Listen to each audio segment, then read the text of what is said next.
In a quaint, dimly lit pub, a group of friends have gathered to discuss the iconic film Skyfall.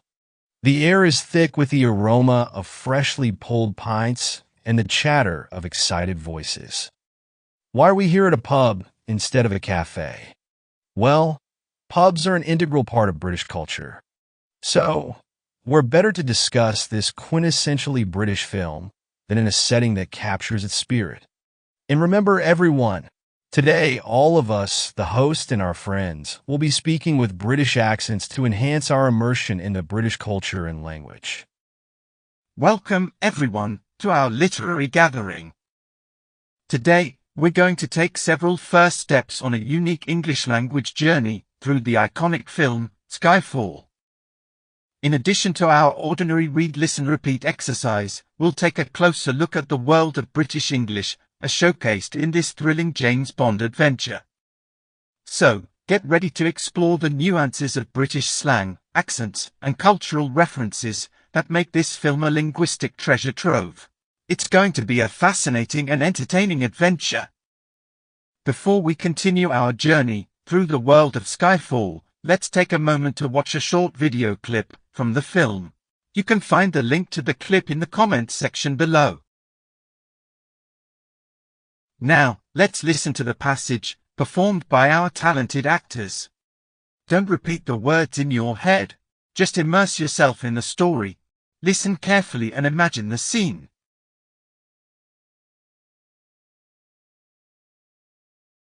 It's like being summoned to the headmaster's study. It's a new chairman.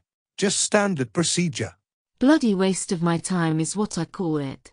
I'm sorry to have to deal with such a delicate subject at our first encounter. But I have to be frank with you. I think that would be a good idea. The Prime Minister's concerned. Well, you can tell him my operatives are pursuing every avenue. Have you considered pulling out the agents? I've considered every option. Forgive me, that sounds like an evasion. Forgive me, but why am I here?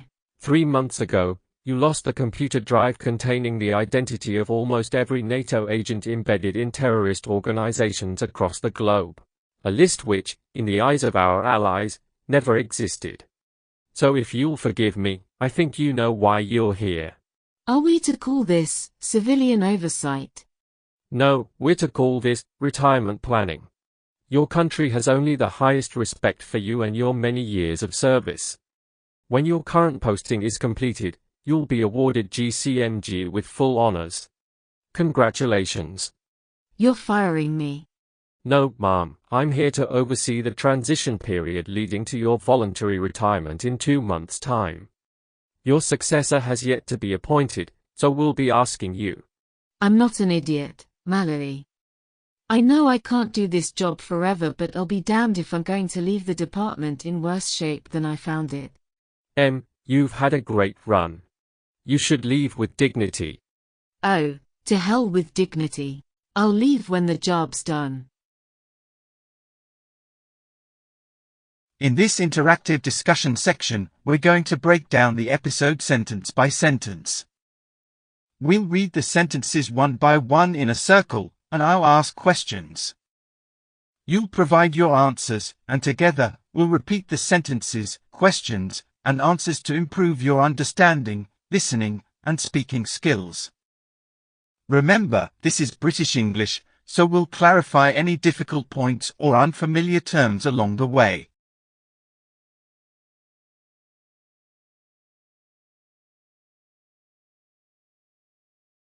Let's begin to read. Alex, first.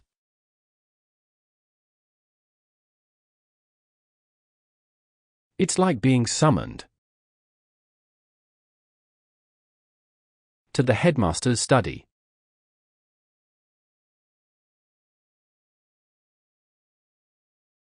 Alex, do you know what the headmaster's study means?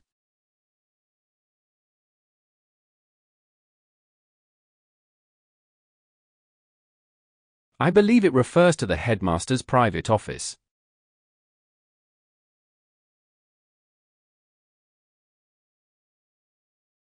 A place where important decisions are discussed.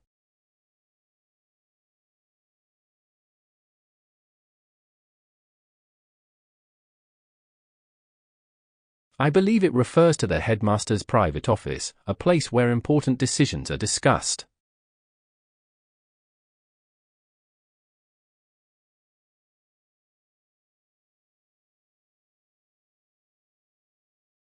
Chloe, can you rephrase the sentence in an American manner?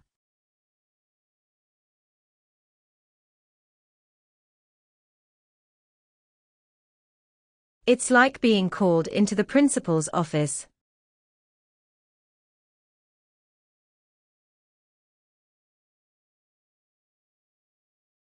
Daniel, what is the difference between called and summoned?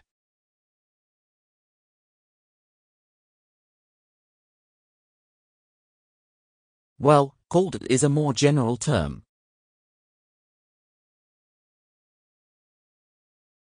Meaning someone is asked to come.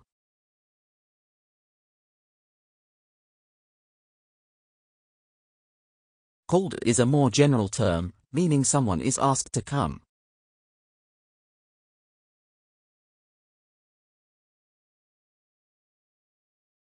Summoned is a bit more formal and suggests.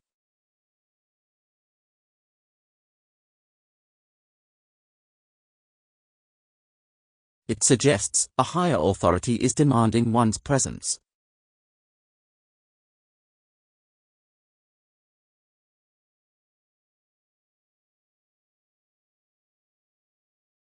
Summoned is a bit more formal and suggests a higher authority is demanding one's presence.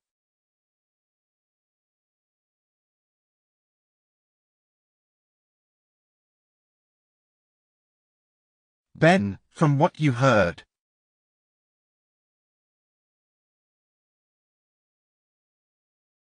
can you describe the emotional state of M?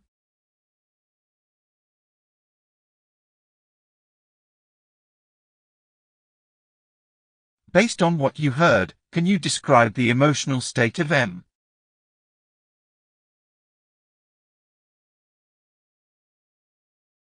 Judging by her dialogue,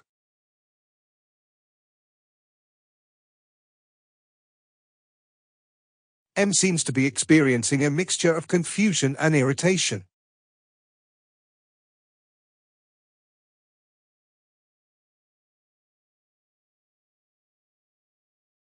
That's a good observation.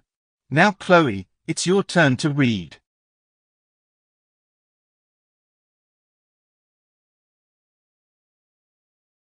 It's a new chairman. Just standard procedure.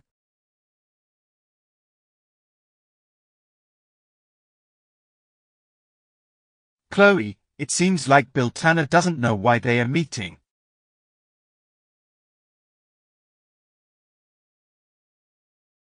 What do you think?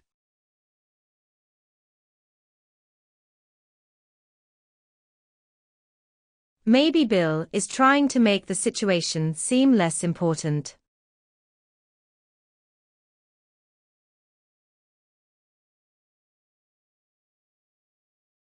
He might just want to reassure M.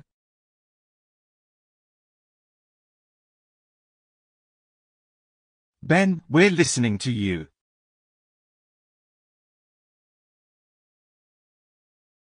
Bloody waste of my time is what I call it.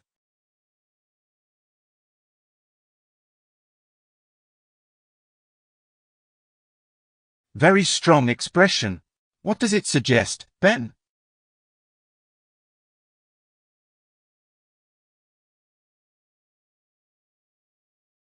It suggests that she feels the meeting is pointless.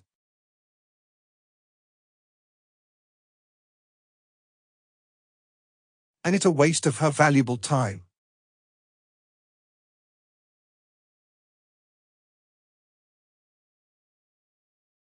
It suggests that she feels the meeting is pointless and a waste of her valuable time.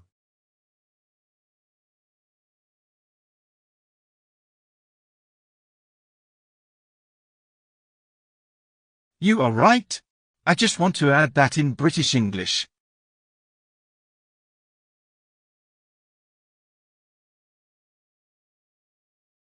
Bloody is a common intensifier.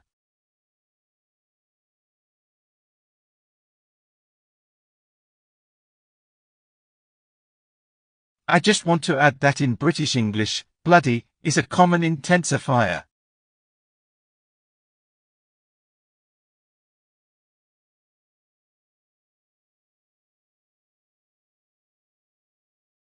It's similar to saying damn or hell in American English.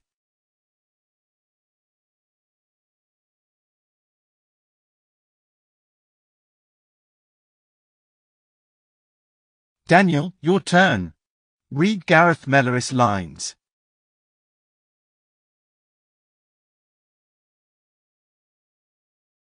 I'm sorry to have to deal with such a delicate subject. At our first encounter. But I have to be frank with you.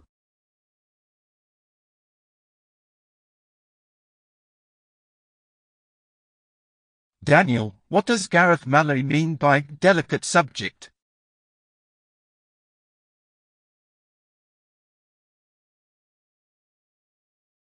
I think he's referring to the fact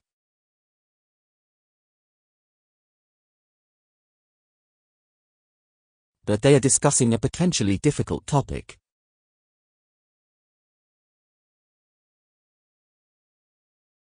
At their first meeting.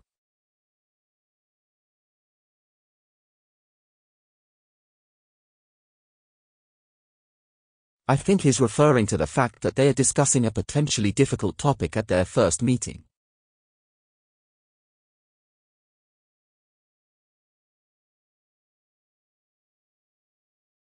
It suggests that the matter is sensitive.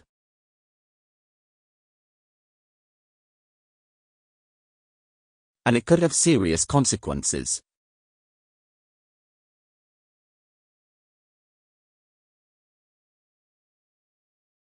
It suggests that the matter is sensitive and could have serious consequences.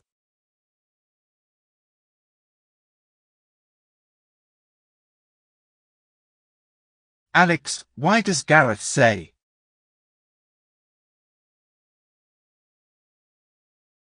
that he wants to be frank with Em?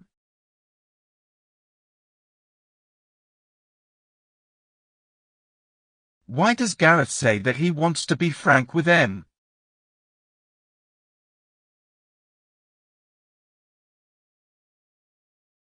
Can you think of a closer synonym for frank?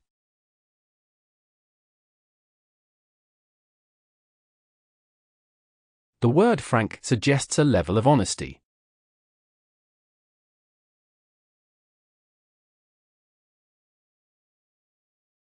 And suggests directness that goes beyond simply being honest.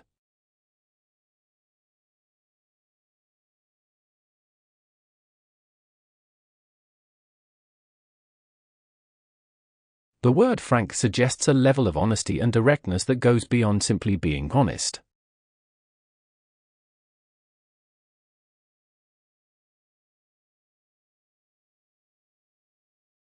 It implies a certain bluntness or lack of tact.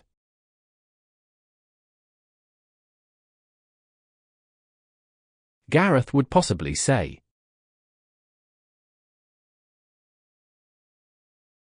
I want to be absolutely open with you.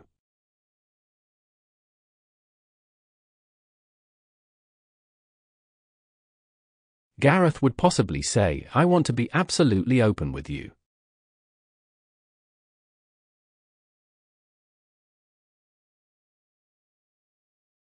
Thank you all for joining us today. I hope this advanced English lesson was productive and enjoyable. Remember that read-listen-repeat method is key to mastering the language. Continue to practice with this lesson and others in the series. Don't forget to share, like, subscribe, and leave a comment. Your feedback helps us improve. See you soon for the next installment of our Skyfall language adventure. And remember, the best way to learn a language is to have fun and practice regularly. Cheers!